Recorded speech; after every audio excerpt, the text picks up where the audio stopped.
Voici la nouvelle réalité à Bruxelles. Des rues vides, des places silencieuses, des magasins fermés. La Belgique est proche de la ville fantôme depuis vendredi minuit, quand tous les bars et restaurants ont dû fermer pour 3 semaines. C'est complètement déroutant. Je sais que nous devons fermer, mais ça l'est. D'autres pays ont rapidement suivi.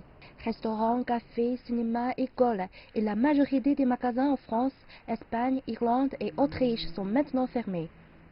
Les frontières sont également en train de se fermer.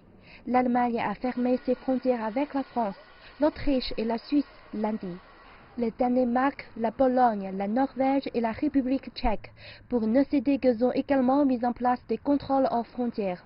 Cela a mené à un avertissement sévère de Bruxelles. Des milliers de chauffeurs de bus et de camions sont bloqués aux frontières intérieures dans des parkings, créant plus de risques sanitaires et des perturbations dans les chaînes d'approvisionnement. Si nous ne prenons pas de mesures maintenant, les magasins commenceront à rencontrer des difficultés pour remplir leur stock de certains produits venant du marché unique. La Commission a une fois encore appelé à la coordination.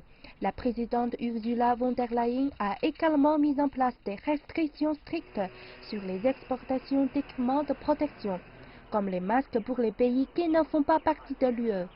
Les membres souhaitant exporter de tels équipements auront besoin maintenant d'une autorisation explicite.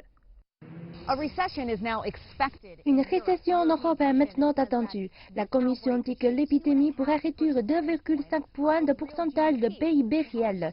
Pour rendre le crash le plus tôt possible, des gouvernements individuels ont annoncé une série de programmes d'aide. L'Italie, 28 milliards de dollars, l'Autriche, 4,5 milliards, tandis que l'Allemagne a promis un crédit illimité. Le défi pour les ministres européens des Finances se réunissant via vidéoconférence lundi sera de transformer ces promesses disparates dans un tableau complet d'aide économique.